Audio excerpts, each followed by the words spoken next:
जय हिंद, नमस्कार, जोहार साथियों। मैं बादल स्वागत करता हूं आपका अपने YouTube चैनल में। दुष्यंत कुमार का एक शेर है कि हंगामा खड़ा करना मेरा मकसद नहीं, कोशिश है कि सूरत बदलनी चाहिए। मेरे सीने में ना तो तेरे सीने में ही सही, हो कहीं भी लेकिन आग जलनी चाहिए। जी हाँ मित्रों, ये जेएसएससी सीरीज की ये मेरी आखिरी वीडियो है। मैं जिसमें जो है जेएसएससी सीरीज में जेएसएससी सीजीएल एग्जाम से संबंधित आवाज उठाता आ रहा हूं। ये आखिरी वीडियो है, कृपया लास्ट तक देखिएगा, क्योंकि इस वीडियो में आपको स्पष्ट हो जाएगा, वो भी सबूत के साथ, कि मैं क्यों ये इन बातों पे इतने दिनों से ये बातें उठा रहा हूं और उनका समाधान क्या है। उस समाधान भी मैं बता रहा हूं। और आज ही से, चूंकि समय कम है, तो समाधान भी जानना है आपको जरूरी, और उसको लागू भी करना है, इसलिए अंत तक वीडियो पे बने रहे। इसलिए मैं आपसे एक निवेदन यह भी करता हूं कि इस वीडियो को अधिक से अधिक शेयर कीजिए कि 6.5 लाख विद्यार्थियों तक ये वीडियो पहुंच जाए, कि जो सीजीएल की परीक्षा बैठे कम से कम वो सच्चाई तो जान ले कि सच्चाई क्या है। ये वीडियो उनको भी देखनी चाहिए जिनको लगता है कि एग्जाम हो जानी चाहिए। जी हाँ, एग्जाम होनी ही चाहिए। मैं एग्जाम का कभी विरोधी नहीं हूं। जी हाँ, न एग्जाम का विरोधी हूं, न सरकार का विरोधी हूं, न आयोग का विरोधी हूं। मैं केवल और केवल अगर व्यवस्था में कोई प्रश्न चिन्ह है तो उन प्रश्न चिन्हों को मैं प्रश्न उठा रहा हूं और आपके बीच इन प्रश्नों को लेकर आ रहा हूं। अगर आप मुझसे सहमत रखते हैं तो आप कमेंट करके बताइए कि क्या मैं सही हूं। चलिए हम शुरुआत करते हैं वीडियो की। फिर पुनः निवेदन करता हूं कि अधिक से अधिक शेयर और इसको सब्सक्राइब कर लीजिए मित्रों, चैनल को। आपने इतने दिनों में बहुत ही सपोर्ट किया मुझे, मैं बहुत खुश हूं। मैं आपके सामने कुछ बिंदु रखता हूं, आप विचार करें और आप मुझे उत्तर दें कमेंट पर कि अगर मैं कहीं गलत हूं। सारे लोग देखिए, जिन लोगों को लगता था कि मैं सही आवाज नहीं उठा रहा हूं, वो भी इस वीडियो को देखिए और केवल मुझे गलत साबित कर दीजिए, फिर मैं वीडियो नहीं बनाऊंगा। या हालांकि इस सीरीज की आखिरी वीडियो है, क्योंकि इसके बाद अब वक्त भी नहीं है, वीडियो बनाने का कोई फायदा भी नहीं होगा। देखिए, समाधान भी है, इसलिए अंत तक बने रहिएगा। देखिए, आपने एक पेपर कटिंग आपके सामने आया, उसमें जरा देखिए कि आउटसोर्सिंग एजेंसी से लीक हो सकता है पेपर। जी हाँ, आउटसोर्सिंग एजेंसी से लीक हो सकता है पेपर। और ये बात मैं नहीं कर रहा हूं। ये बात कौन कर रहा है, जरा देख लीजिए। ये बात कर रहा है जेएसएससी कर रही है। उसने कहा कि झारखंड कर्मचारी आयोग ने संदेह जताया कि सीजीएल परीक्षा का पेपर लीक आउटसोर्सिंग एजेंसी के स्तर से हो सकता है। ये गोपनीय समीक्षाओं के आधार पर यह शक हम नहीं पैदा कर रहे हैं, यह शक हमने नहीं तैयार किया मित्रों, न हम अपनी मनगढ़ंत बात कर रहे हैं। आयोग ने ही यह बात तब कही थी जब सीजीएल की परीक्षा रद्द हुई थी, तब आयोग के द्वारा ही प्रश्न चिन्ह लगाया गया था। किस पर? एजेंसी पर।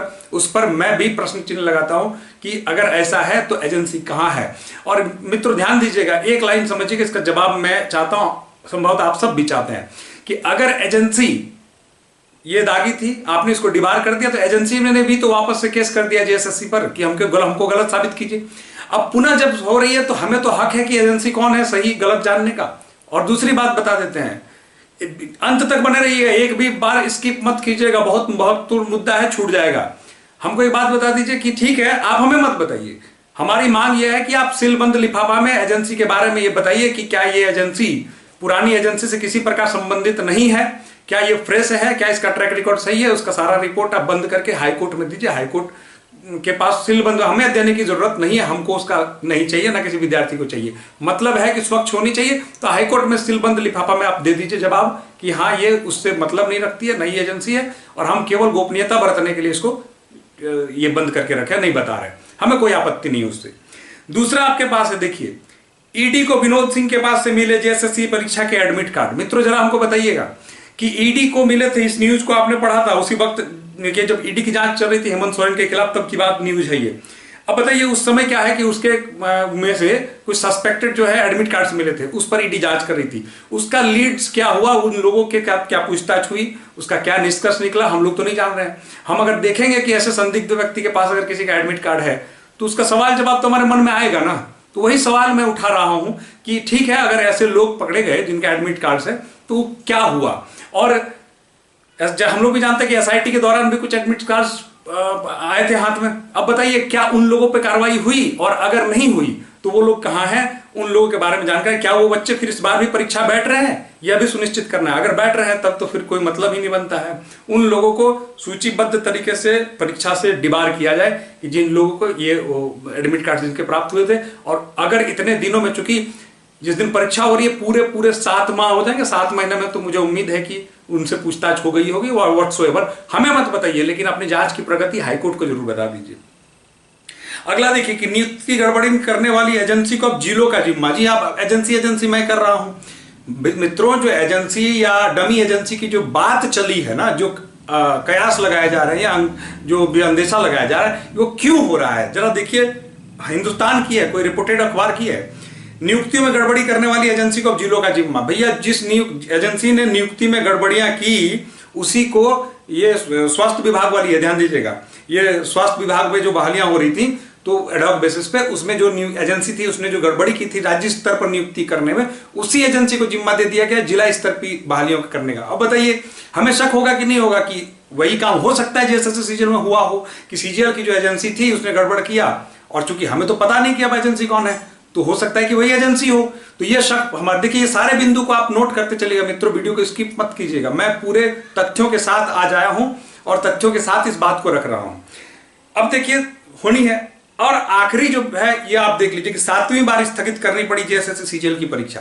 मित्र, एक बात बताइए, कितनी बार, आखिर कितनी बार सीजीएल की परीक्षा स्थगित होगी? 7वीं बार के बाद पिछले अगस्त वाली परीक्षा टली, 8वीं बार समझ लीजिए कि इतनी बार अगर सीजीएल की परीक्षा, कितने वर्षों से, 2015, देखिए इसमें डिटेल्स दिया हुआ है, 2015 से फॉर्म भरा रहा है, 15 से फॉर्म भरा है। अब बताइए कि 15 के बाद अभी तक आप जोड़ लीजिए 8 साल 9 साल हो गए, इतने दिनों तक परीक्षा नहीं हो रही है, तो कितनी बार स्थगित हो? क्या इसी प्रकार की लुंजबिन व्यवस्था के आधार पर हम लोग उम्मीद करें कि फिर अगली बार फिर रद्द हो? हम लोग चाहते हैं कि परीक्षा हो, और हो जानी चाहिए थी, बहुत पहले हो जानी चाहिए थी। विलंब है, इसका दुख हमें भी है, परीक्षा में विलंब होनी नहीं चाहिए। किसी के लिए यह सामान्यतः एक परीक्षा हो सकती है, लेकिन किसी के लिए पूरा जीवन है, ध्यान दीजिएगा। किसी के लिए पूरा जीवन है, उन्होंने पूरा जीवन खपा दिया इस परीक्षा के लिए, अपना ये जवानी खपा दी है, तो ध्यान दीजिएगा, किसी के लिए वो है। अब इन सारे बातों पर, इन सारे मुद्दों पर अगर मैं सवाल उठाता हूं तो मुझे धमकी भरे फोन आते हैं, बता दीजिए आप। उसका भी मैं खुलासा करूंगा, वक्त आएगा तो आप टेंशन मत लीजिए, वक्त आएगा तो मैं उसका भी खुलासा करूंगा कि क्या है नहीं है। खैर, उससे मुझे कोई फर्क नहीं पड़ता है, it doesn't make me any difference. हम आगे बढ़ते हैं। अब समाधान की हम बात करते हैं कि भाई समाधान क्या होगा। सारे लोग आप लोग जुड़े हुए हैं, मैं आशा करता हूं।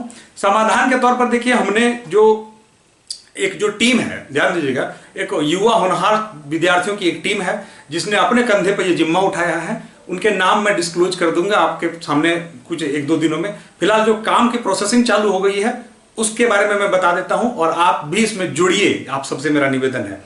देखिए, जो हमारे जो पीआईएल दाखिल की जाएगी उसके बाद भी कुछ और भी कानूनी काम किए जा रहे हैं जो अभी किसी कारणवश गुप्त रखे जा रहे हैं। पीआईएल में जो है उसको मैं बता सकता हूं, जरा देखिए क्या क्या मुद्दा है पीआईएल का। एजेंसी का चयन पूरी पारदर्शी तरीके से नियम के अनुरूप पूरी अर्हता को पूर्ण करने वाली कंपनी का हुआ है या नहीं। साथ ही जिस एजेंसी का चयन किया गया उसका कोई ताल्लुक पिछली एजेंसी से तो नहीं है।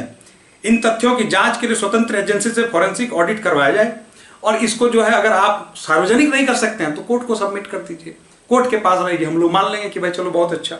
दूसरा, एसआईटी रिपोर्ट को हाईकोर्ट अध्ययन करे, और अगर अभी तक जांच पूरी नहीं हुई तो फिर एसआईटी को जल्दी से जल्द जांच पूर्ण कर 66 आईटी एक्ट और 12 Jharkhand competitive examination prevention and redressal of unfair means recruitment 2023 के तहत चार्जशीट दायर करने का निर्देश दे, एवं हाईकोर्ट अपनी एसआईटी की जांच जल्दी पूर्ण कराए या फिर पेपर लीक मामले में जांच के लिए सीबीआई को सौंप दे। अगर एसआईटी से जांच नहीं हो रही है तो कोई बड़ी बात नहीं है, आप सीबीआई को जांच सौंप दीजिए, और जो अभी तक की प्रगति है ये भी हाईकोर्ट को अवगत कराइए कि भाई ये जो जांच है कहां तक पहुंची, क्या हुआ, निष्कर्ष क्या मिला।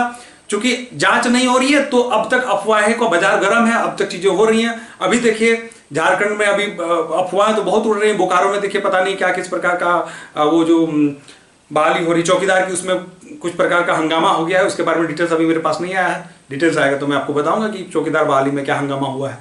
ये इस प्रकार की चीजें होती रहेंगी, चलती रहेंगी, और जो मार्केट में अफवाह फैल रहा है ये हिम्मत लोगों को इसलिए हो रही है क्योंकि ये जो बिंदु मैं उठा रहा हूं ये बिंदुओं का जवाब नहीं मिल रहा है। आगे देखिए, तीसरा, जिन अभ्यर्थियों का एडमिट कार्ड जांच के दौरान प्राप्त हुआ है, ध्यान दीजिएगा, ये मांगे कि जिन अभ्यर्थियों का जांच के दौरान एडमिट कार्ड प्राप्त हुआ है उनका नाम जांच में सामने आया, उन सबको सीजीएल परीक्षा देने से रोका जाए और उन पर कठोर कार्रवाई की जाए, ये हमारी मांग है। और जो चौथी बिंदु है कि परीक्षा में पूरी तरह पारदर्शिता रहे, इसलिए पूरी परीक्षा प्रक्रिया एग्जाम से लेकर नियुक्ति तक हाईकोर्ट अपनी निगरानी में कराए। ये 4 बिंदु थे, मैंने 4 प्रश्न उठाए, 4 बिंदुओं में हमारी मांग है, जिस मांग को लेकर हम लोग पीआईएल में जा रहे हैं। और भी कुछ कानूनी चीज है जिसको हम लोग की एक जो टीम है वो कर रही है।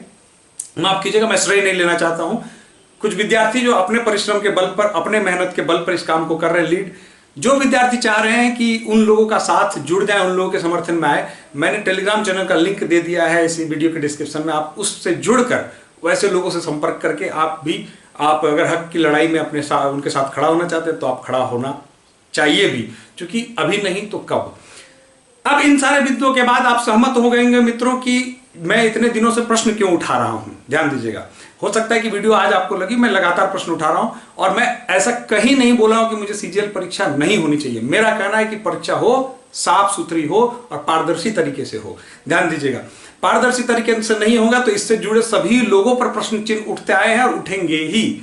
और भगवान न करे कि अगर किसी प्रकार की कल को अनहोनी हो जाती है तो फिर तो राज्य में माहौल बिगड़ेगा, फिर बच्चे आंदोलन करेंगे, फिर सड़क पर आएंगे, तो फिर कैसा माहौल होगा।